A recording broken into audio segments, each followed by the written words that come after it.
እጅግ ርካሹ የዕድሜ መግፋት ምልክቶች መከላከያ ዘዴ። በየምሽቱ ከአንድ ስኒ ቡና ዋጋ ያነሰ የሚያስወጣ አንድ ተፈጥሯዊ ግብዓት እጠቀማለሁ። ዕድሜ 35 ዓመት ሳለው ከነበረኝ ይልቅ አሁን የተሻለ መልክና ጥሩ ስሜት እንዲኖረኝ ያደረገ እጅግ ርካሹ የዕድሜ መግፋት ምልክቶች መከላከያ ሚስጥር ነው ብዬ አምናለሁ። ነገር ግን በቢሊዮን ዶላር የሚቆጠረው የቆዳ እንክብካቤ ኢንዱስትሪ ስለማይደግፈው ማንም ስለሱ አያወራም ይላሉ ዶክተር ዳቪድ ጆከርስ። ዶክተር ዳቪድ ጆከርስ ሲቀጥሉ እኔ በተፈጥሯዊ ሕክምና የተመሰከረልኝ ባለሙያ ነኝ። እውነተኛ ዕድሜን ለመገመት የሚያስቸግር በቀላል የማታ ልምዴ የመጀመሪያውን መንገድ ላሳያችሁ። ነገር ግን እንዲሰራ በመጀመሪያ በጣም የተለመደውን የቆዳ እንክብካቤ የተሳሳተ እምነት ማረም አለባችሁ። ሰዎች የዕድሜ መግፋት የሚጀምረው በቆዳ መሸብሸብ ነው ብለው በተሳሳተ መንገድ ያስባሉ። ነገር ግን በፍጹም እንደዛ አይደለም። የቆዳ ድርቀትና የፊት መስመሮች የዕድሜ መግፋት ምልክቶች ብቻ አይደሉም። እውነተኛው ችግር ከዚህ በጣም ቀድሞ ይጀምራል። ችግሩ የሚጀምረው ቆዳችሁ ራሱን የመጠበቅ አቅሙን በሂደት ሲያጣ ነው። ቆዳችሁ እንደ ጡብ ግንብ ነው። የቆዳ ህዋሳት ደግሞ እንደ ጡቦች ናቸው። በእነዚህ ጡቦች መካከል ሁሉንም ነገር አጣብቆ የሚይዝ እንደ ሲሚንቶ የሚሰራ ቀጭን የተፈጥሮ ስብ፣ ዘይቶችና ፕሮቲኖች ንብርብር አለ። የጠባቂ ንብርብር በአንድነት የቆዳ አጥር በመባል የሚጠራ ሲሆን በሰው ልጅ አካል ውስጥ ካሉ በጣም አስፈላጊ የዕድሜ መግፋት መከላከያ ስርዓቶች አንዱ ነው። ይህ አጥር ጤናማ በሚሆንበት ጊዜ ቆዳችሁ እርጥበትን አፍኖ ይይዛል። ይህም ለጤናማ የህዋሳት መታደስ ምቹ ሁኔታን ይፈጥራል። ነገር ግን የአጥር ሲጎዳ ሁሉም ነገር ወደ መጥፎ መሄድ ይጀምራል። ውሃ በቀላሉ ያመልጣል። ቆዳ ደረቅና የተወጠረ ይሆናል። ዝቅተኛ ደረጃ ላይ ያለ የቆዳ መቆጣት፣ ኢንፍላሜሽን መፈጠር ይጀምራል። በሂደትም ቆዳ ከሚገባው በላይ ያረጀ መምሰል ይጀምራል። በሚያሳዝን ሁኔታ ብዙ ሰዎች ሳያውቁት ይህንን ችግር ያባብሱታል። ጠንካራ የፊት መታጠቢያዎችን፣ ከፍተኛ የአሲድ ይዘት ያላቸው ወይም ቆዳ የሚልጡ መዋቢያ ይገዛሉ። ቆዳቸው በደረቀ ወይም በተቆጣ ቁጥር ችግሩን ለመፍታት ተጨማሪ ምርቶች ይጨምራሉ። በዚህ መንገድ አጥሩን ከመገንባት ይልቅ አጥፍተውት ባዶን ያስቀሩታል። የማያውቁት ነገር ቢኖር ጤናማ ቆዳ በተፈጥሮ በ4.5 እና 5.5 መካከል የሆነ በትንሹ አሲዳማ የሆነ የፒኤች መጠን እንደሚጠብቅ ነው። ይህ አሲዳማ አካባቢ የቆዳ አጥርን ይደግፋል፣ ጎጂ የሆኑ ረቂቅ ተዋሲያንን እድገትም ያዘገያል። ነገር ግን ብዙ መታጠቢያዎችና የቆዳ እንክብካቤ ምርቶች በጣም ከፍተኛ የፒኤች መጠን አላቸው። በሂደትም በተደጋጋሚ መጠቀም ይህንን የተፈጥሮ የቆዳ አካባቢ ሊያበላሸው ይችላል። ይህም ቆዳችሁ ስሜታዊ እንዲሆንና ላዩን ለማረጋጋት ብቻ በምርቶች ላይ ጥገኛ እንዲሆን ያደርገዋል። ስለዚህ በዚህ አስከፊ ዑደት ውስጥ መቆጣት ይቀጥላል። ሰዎችም ሁኔታው እየተባባሰ ሌላ ክሬም መግዛታቸውን ይቀጥላሉ። ሳይቆዩ በየቀኑ 6 ወይም 7 የተለያዩ ምርቶችን መጠቀም ትጀምራላችሁ። ነገር ግን ቆዳችሁ ለረጅም ጊዜ መሻሻል የሚያሳይ አይመስልም። ምልክቱም አብዛኞቹ ምርቶች ቆዳን ጤናማ የሚያደርገውን ስርዓት አይጠግኑትም። አሁን ያለምንም ውጤት በቆዳ እንክብካቤ ላይ ብዙ ገንዘብ ከማውጣት ራሴን ለማዳን ሙሉ በሙሉ በተለየ መንገድ የሚሰራ አንድ ተፈጥሯዊ ውህድ ላይ ፍላጎት አደረብኝ።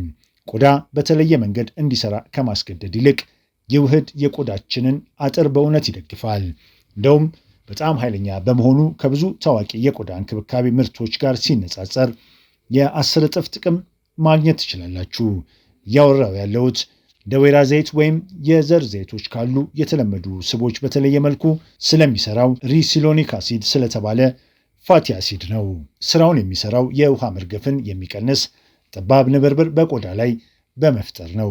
በሰው ልጅ አመጋገብ ውስጥም ቢሆን የለም ማለት ይቻላል። ያም ሆኖ ለቆዳይ እንክብካቤ የምቀባው ሪሲኖሊክ አሲድ ራሱን አይደለም። የዚህ አሲድ አያል የተፈጥሮ ምንጭ የሆነውን ነው። እሱም የካስተር ኦይል ይባላል። 85 እስከ 90% የሚሆነው የካስተር ኦይል ሬሲሎኒክ አሲድ ነው። ከቆዳችሁ ተፈጥሯዊ ዘይት ጋር አብሮ ከሚሰሩ በጣም ጥቂት ዘይቶች አንዱ ነው።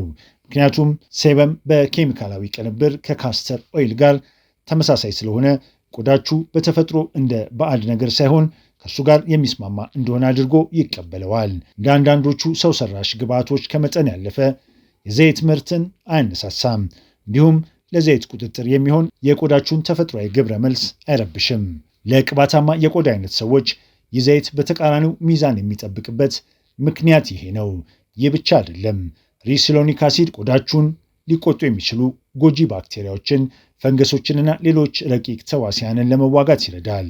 ከብዙ የብጉር ማጥፊያ ምርቶች በተለየ የሪሲሎኒክ አሲድ አዘውትሮ መጠቀም የቆዳን ውስጣዊ ንብርብር ከውስጥ ወደ ውጭ እንዲወፍር ያደርገዋል። በመሆኑም አብዛኞቹ ተጠቃሚዎች በ3 እና 4 ሳምንት ውስጥ በተለይም በአይን አካባቢና በግንባር ላይ የሚታዩ ለውጦችን ይናገራሉ። ነገር ግን የካስተር ኦይልን የሚጠቀሙ ሰዎች በተሳሳተ መንገድ ስለሚቀቡት ሙሉ ጥቅሙን አያገኙም። ስለዚህ ለቆዳችሁ እንዴት እንደምትጠቀሙበት ልንገራችሁ። አንድ ጠርሙስ የካስተር ኦይል ገዝታችሁ ፊታችሁ ላይ ለጥቂት ሰከንዶች ፈሰስ አድርጋችሁ በመቀባት በአንድ ጀንበር አስደናቂ ውጤት መጠበቅ አትችሉም።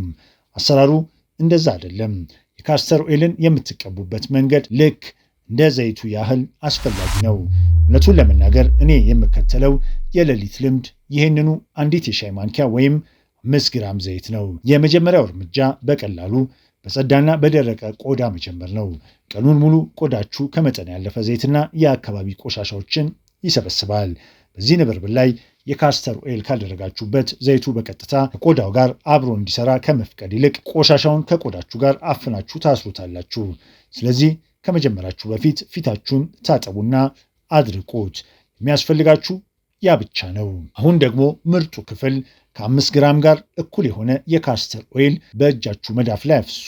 ከዛም በጣት ጫፎቻችሁ መካከል ለጥቂት ሰከንዶች በለስላሳው በማሸት አሙቁት። ይህ ቀላል እርምጃ ዘይቱ በቆዳችሁ ላይ የበለጠ እኩል እንዲሰራጭ ያደርገዋል። ይህም እንደ ጉንጫችሁና በአይኖቻችሁ ዙሪያ ያለ ሳትስቡና ሳትጎትቱት በቀላሉ እንድትቀቡት ያደርጋል። የካስተር ኦይል በጣም ወፍራም እንደሆነ ይታወቃል። ስለዚህ ይህ ትንሽ ቀጠን ለማድረግ ይረዳል። ነገር ግን አብዛኛው ሰው የሚሳሳተው እዚህ ላይ ነው። ስለዚህ በጥንቃቄ አዳምጡ። አቀባቡን አትቸኩሉበት። ዘይቱን በዝግታና እኩል በሆነ እጆች በለስላሳ ቆዳችሁ ውስጥ ለማስገባት 1 ደቂቃ ያህል በማሸት ማሳጅ በማድረግ አሳልፉ። ግቡ ዘይቱን ማሰራጨት ብቻ አይደለም። ማሸቱ ራሱን የደም ዝውውርንና የቆዳን ተፈጥሯዊ የሊምፍ ፍሳሽ ሰዓት ለመደገፍ ይረዳል። ይህ ብዙ ሰዎች በሂደት ቆዳቸው እብጠቱ እየቀነሰና የበለጠ የተነቃቃ ሆኖ እንዲታይ የሚያደርገው ነው። እንዲሁም አንገታችሁንና መንጋጋችሁን አትርሱ። እነዚህ ቦታዎች አብዛኛውን ጊዜ የመጀመሪያዎቹ የዕድሜ መግፋት ምልክቶች የሚታዩባቸው ናቸው። ሆኖም በቆዳ እንክብካቤ ልምድ ውስጥ ብዙ ጊዜ ትኩረት አይሰጣቸውም። ስለዚህ በአንገታችሁ፣ በመንጋጋችሁ ስርና በታችኛው የፊታችሁ ክፍል ላይ በቂ የካስተር ኦይል ቀቡ። ከዛም ከ15 እስከ 20 ደቂቃዎች ያህል ሞቅ ያለና እርጥብ ፎጣ በቦታው ላይ አልብሱት። ለስላሳው ሙቀት የቆዳውን ውጫዊ ንብርብር ያሰፋዋል። ዘይቱንም ከቆዳው ገጽ ጋር ለረጅም ጊዜ ቅርብ በሆነ ሁኔታ እንዲቆይ ይረዳዋል። ብዙ ሰዎች ይህን ዘዴ በቀጣዩ ጠዋት ቆዳቸው የበለጠ እርጥበት ያለው ሆኖ እንዲሰማቸው እጅግ ጠቃሚ ሆኖ አግኝተውታል። በተለይ ስሜታዊ የሆነ ቆዳ ካላችሁ በየቀኑ ከመቀባት ይልቅ በየቀኑ እያለፋችሁ በቀጭኑ በመቀባት ጀምሩ። ይህም በተከታታይ ከመጠቀም የሚገኘውን የረጅም ጊዜ ጥቅም እንድታገኙት እያደረገ ቆዳችሁ እንዲላመድ ጊዜ ይሰጠዋል። ከ10 እስከ 15 ደቂቃ የፀሐይ ብርሃን በፊታችሁ ላይ ማግኘት። በእርግጥ ቆዳችሁ በፀሐይ እንዳይቃጠል ተጠንቀቁ። ከ10 እስከ 15 ደቂቃ ከልክ በላይ አይሆንም። ትክክለኛው መጠን መሆን አለበት። ከተቻለ በየቀኑ በሚችሉት መጠን አዘውትራችሁ አድርጉት። እነዚህ በካስተር ኦይል የምታገኙትን ውጤት ለመደገፍ ይረዳሉ። ነገር ግን ውጤቱ በአንድ አቀባብ አይመጣም። ይህንን ልምድ ለበርካታ ሳምንታት አዘውትራችሁ ከተጠቀማችሁ ብዙ ሰዎች ቆዳቸው ለስላሳ እንደሆነና ጤናማ ብሩህነት እንደሚያሳይ ያስተውላሉ። አሁን ስለ ካስተር ኦይል ለሚነሱ ጥቂት የተለመዱ ጥያቄዎች መልስ እንስጥ። ጥያቄ ቁጥር 1፣ ቅባታማ ወይም ለብጉር የተጋለጠ ቆዳ ካለኝ የካስተር ኦይል መጠቀም እችላለሁ? በብዙ አጋጣሚዎች ሰዎች አብዛኛውን ጊዜ በቅባታማ ቆዳ ላይ ዘይት መቀባት ነገሩን ያባብሳል ብለው ያስባሉ። ነገር ግን ይህ ሁልጊዜ እውነት አይደለም። ካስተር ኦይል የቆዳን ተፈጥሯዊ የዘይት ሚዛን ሳያቃውስ የቆዳ አጥርን ለመደገፍ በሚረዳው ሬስሎኒክ አሲድ የበለጸገ ነው። በተጨማሪም ለቆዳ ጤናማ ሁኔታን ለመፍጠር የሚረዱ ተፈጥሯዊ ተዋሲያን ተዋጊ ባህሪያት አሉት። አሁን ለብጉር የተጋለጠ ቆዳ ካላችሁ ተጠንቀቁ። ቆዳችሁ እንዴት እንደሚያስተናግደው ለማየት በሳምንት 2 ወይም 3 ምሽቶች በጥቂቱ በመቀባት ጀምሩ። በአንዴ በፍጥነት አብዝታችሁ አትጠቀሙ። ቆዳችሁ እንዴት ምላሽ እንደሚሰጥ ብቻ እዩት። ለብጉር የተጋለጡ ሰዎች ወደ 50% ያሉ በካስተር ኦይል ጥሩ ውጤት እንደሚያገኙና በእርግጥም ቆዳቸውን በጣም እንደሚያሻሽል ይነገራል። ቀሪው 50% ግን አሁንም ብጉር ይወጣባቸዋል፣ አንዳንዴ ደግሞ ያባብሳል።